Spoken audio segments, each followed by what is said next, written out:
A partir de un hecho concreto, que siempre queda en el pasado y que es observado desde un sistema de creencias y a través de ciertas facultades biológicas peculiares, construimos verosímiles que serán fuente o confirmación de una idea y recurso que utilizaremos para confrontar hechos similares, en un futuro. Dicho de otro modo, a partir de un hecho experimentado, desde un sistema previo de ideas y a través de ciertas estructuras sensibles y recursos técnicos peculiares, vamos haciéndonos de habilidades y de destrezas que serán nuestras modalidades de, vamos a llamarle, selección y de uso de ciertos objetos para resolver ciertas situaciones similares. Hola a todas y todos, sean bienvenidos a este espacio Aistesis, en donde, como ya saben, hablamos sobre arte, sobre cultura y sobre educación. Mi nombre es Jesús Méndez y en esta ocasión, toca hablar de los objetos y el diseño, desde una mirada de la antropología cultural, planteado desde la perspectiva de prótesis, metáforas y designios. Todo esto, obviamente, con la ayuda del autor Fernando Martín. Así que, vamos para allá.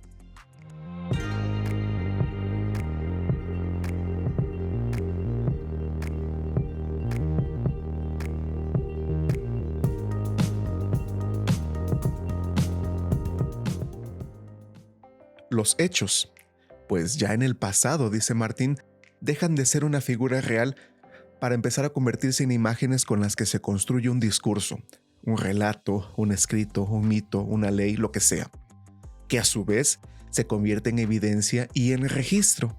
En el caso de los objetos, por ejemplo, el discurso es una prescripción, una norma, una configuración, un uso, un estilo. Todo esto para la reproducción de los mismos y el diseño de nuevas variedades. Del hecho real y concreto nunca daremos una cuenta cabal. De sus sutilezas y rasgos más sobresalientes siempre hablaremos desde una perspectiva, la mía, la tuya, la nuestra, la que sea. No tendremos más que una instantánea, como por ejemplo en la fotografía, que muestra cierta resolución y ciertas facetas. Esta imagen se presentará a interpretaciones y a una normativa. Está enriquecida y útil tal vez para explicarnos y actuar en eventos similares al original, o limitativa y sesgada por una observación rara, limitada de los hechos que están ocurriendo. De cualquier manera, tendremos imágenes capaces de generar nuevas interpretaciones, procesos fantásticos, ficciones, innovación y un surtido enorme de posibilidades desde las que emergerán nuevos órdenes, aquellos más probables en función de las condiciones materiales y espirituales de una comunidad en específico. Vamos a plantearlo así. Si pudiera ser que de los hechos tuviéramos una descripción fiel y una explicación cabal, no habría más que soluciones ya dadas y la innovación no tendría lugar. Todo sería igual para todos y razaríamos con universales lo que es singular. No habría diferenciación, no habría distinción ni acto creativo. La comunidad, sin embargo, siempre tenderá a suprimir la diferenciación de las partes en favor de la coherencia del todo, dice Salins. De alguna manera, todo esto intentando someter los intereses particulares a una visión homogénea, al interés general, a través de un paradigma de unidad que diluye lo singular en un discurso universal de apariencia útil para todos, ¿no? Útil entrecomillado. El paradigma cognoscitivo, por ejemplo, verosímiles sobre los que se apoyan y construyen las creencias. Este paradigma de una comunidad no es más que su eidos, sus ideas en imágenes, sobre el que a su vez se apoyan costumbres y conductas verosímiles, el ethos. Eidos y etos, imágenes y conductas de una comunidad, modelan y expresan los eventos, los vínculos y propósitos que construyen una visión de la realidad y, esta es la clave, un uso del mundo. La utilidad y la belleza de algo dependen de nuestros paradigmas. Ojalá y esté quedando un poquito claro, de nuestra forma cotidiana de vida y de aquellos modelos desde los que actuamos y también a través de los cuales deseamos que las cosas sean lo que aparentan ser. Nuestras creencias transformadas en pautas, en normas, en técnicas, son tan solo un modo de mirar, una manera de actuar y participar. Estas creencias dependen de las condiciones naturales, de las capacidades que como especie tenemos y de nuestro propio desarrollo biológico. Son, pues sin duda, circunscritas por las condiciones materiales de existencia, que incluyen el ambiente construido a través de los objetos y son también el resultado, ojalá y puedan permitirme esta analogía, de la tensión en la trama y urdimbre que tejen pues las propias condiciones sociales de producción y de recepción de sentido. Sobre esta tela, suelta a veces, tensa a otras, siempre inestable, las actividades cotidianas, los hábitos y rutinas o ciertas acciones insólitas también pudiera ser, ¿por qué no?, forman la figura de un bordado que, a pesar de la persistencia de ciertos patrones, nunca se repite exacto, nunca se mira igual. El dibujo sobre la tela se deforma y lo hace continuamente y a veces se deshilvana por las tensiones entre las condiciones de producción y de recepción de sentido. Una de estas tensiones, por ejemplo, se produce cuando los compromisos y la temporalidad individuales y comunitarios pues chocan, se contraponen. Lo cotidiano vive en la inmediatez y en esta se construyen compromisos y futuros a corto o por mucho a mediano plazo.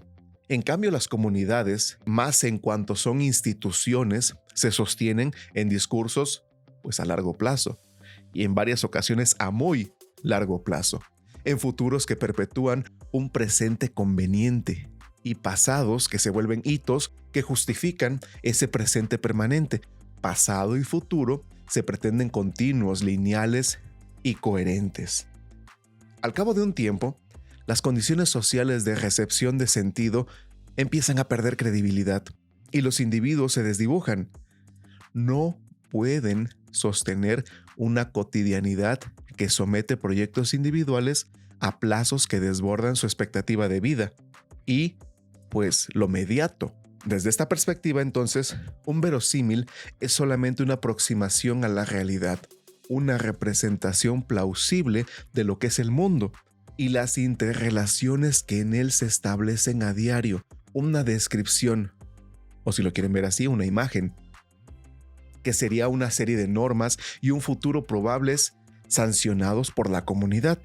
Un verosímil es un argumento operativo ante los hechos para juzgarlos, afiliarse, confiar o actuar con certeza, con esa certeza siempre relativa, temporal y espacialmente, siempre contextual, que da a creer en algo y, si es necesario, corroborar que es cierto.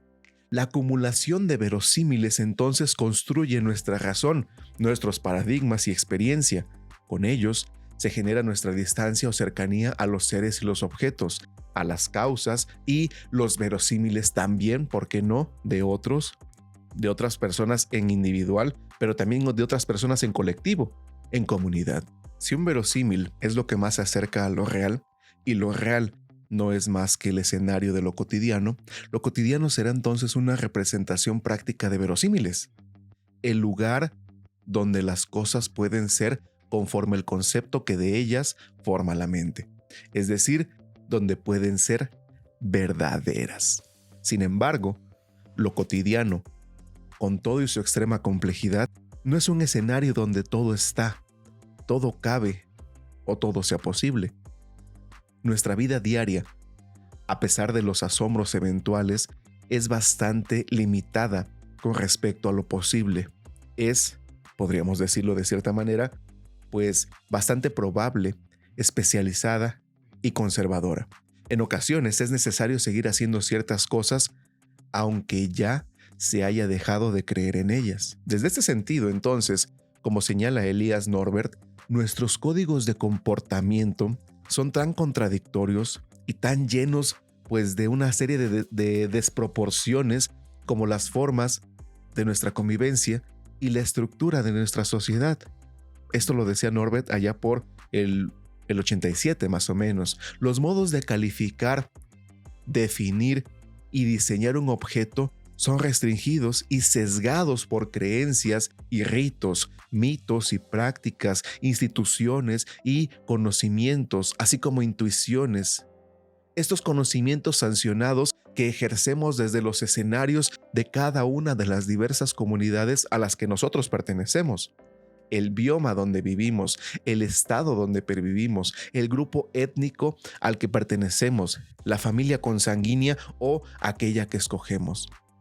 La institución académica, por ejemplo, o gremial, con la que también nos religamos, el colectivo al cual nos afiliamos, un partido político, un sindicato, una secta, corporación, lo que sea, o también el grupo de amigos y conocidos con los que compartimos. El término grupo étnico, por ejemplo, para dar una especificación, dice el señor Fredrik Barth, es utilizado generalmente en la literatura antropológica para designar una comunidad que, en primera instancia, en gran medida se autoperpetúa biológicamente.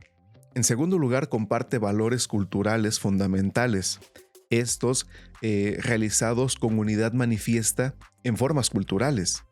En tercer lugar, integra un campo de comunicación e interacción. En cuarto lugar, cuenta con unos miembros que se identifican a sí mismos y son identificados por otros, y que constituyen una categoría distinguible pues de otras categorías del mismo orden. El mismo autor, Barth, señala que tal definición es en principio útil.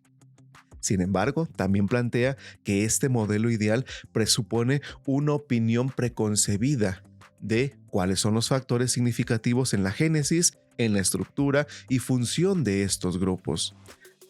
Siguiendo con el autor, el análisis no debe centrarse exclusivamente pues en el inventario de rasgos culturales, sino en la organización étnica, la cual depende de ciertas dinámicas sociales complejas que superponen desarraigos o vínculos de pertenencia a otras comunidades más allá del orden étnico, por ejemplo.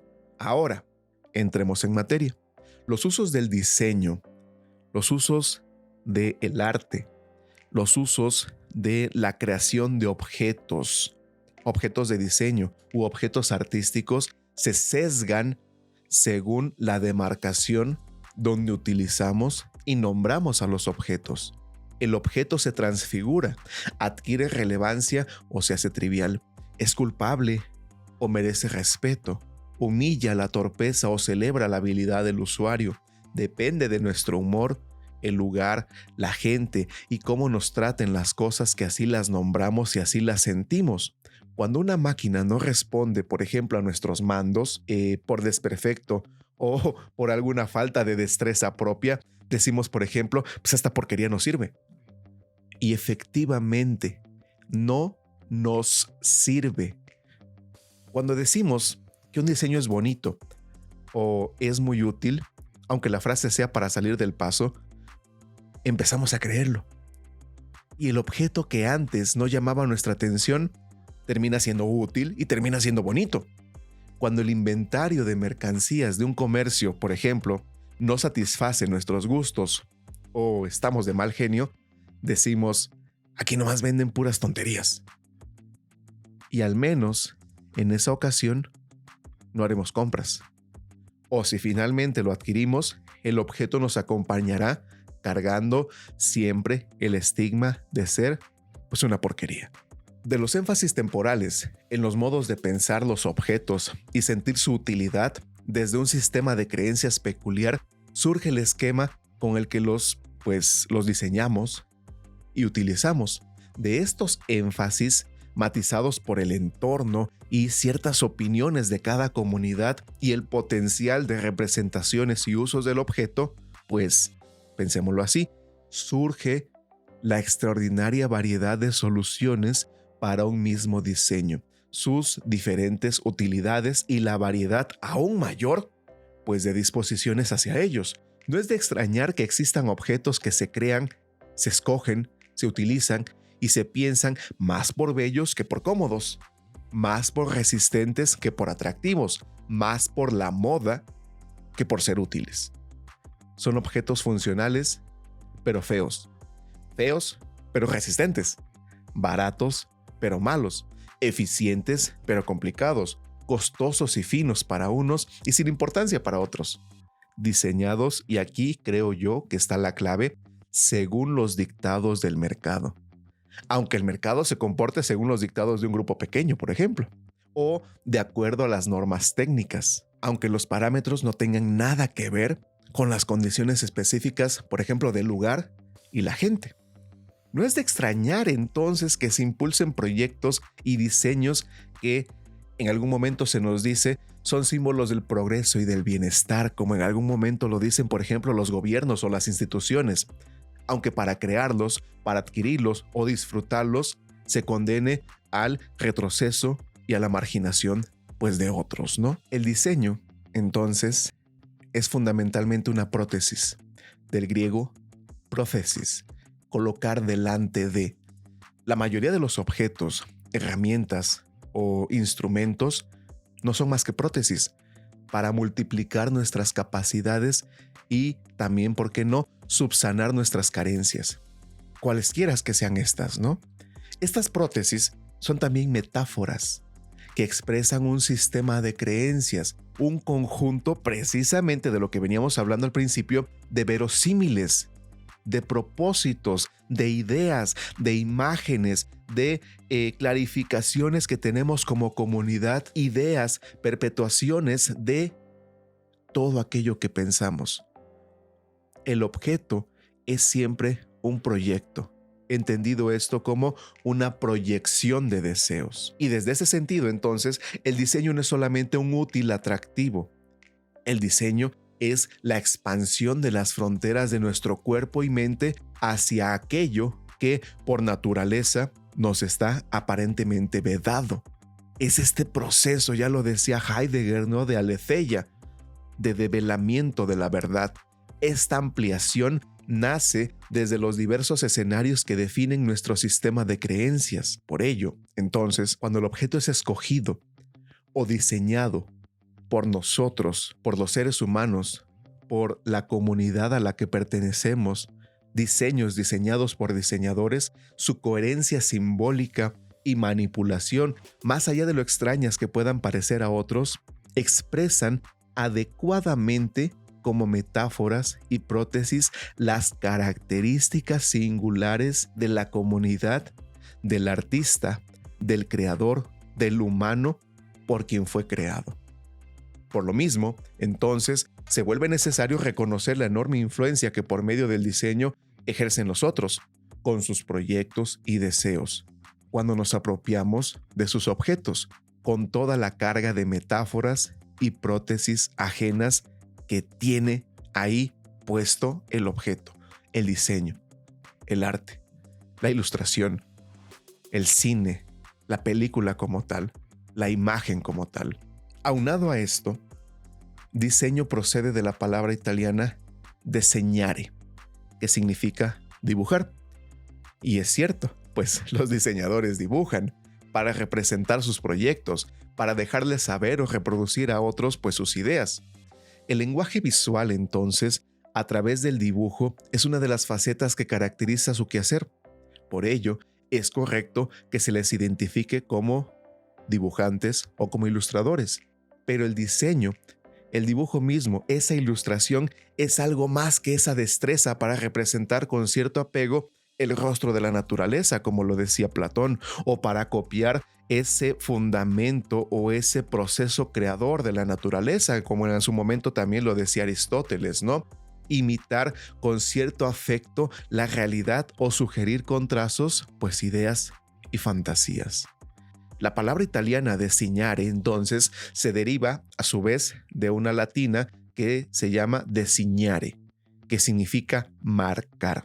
Marcar, en su primera acepción, es actuar sobre alguien o algo, imponiéndole carácter o dejándole huella.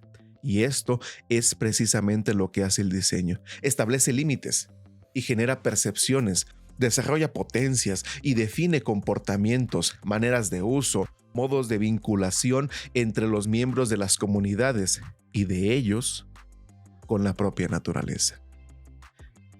Esto quiere decir entonces que al crear objetos, al diseñar, se destaca la impronta de un orden nuevo, de una pauta que afectará de alguna manera a otros. Diseño y designio, intención, propósito, plan, fin, función, son conceptos, pues en mucho equivalentes. Es así entonces que el objeto nos marca. El diseño prescribe y fija. El objeto nos designa más de lo que nosotros lo designamos, como diría Bachelard, por ejemplo. Somos nuestros diseños, somos nuestros objetos, que son generalmente pues los designios, los objetos, los diseños, el arte de otros, pero que compartimos en comunidad. Muchas gracias a todas y a todos por haber llegado hasta este momento. Agradezco su compañía y sus ganas por estar aquí. Por favor, no olviden pues regalarnos un like, suscribirse y, de ser posible, mandarnos algún comentario o mensaje. Todo esto pues para que crezca el diálogo.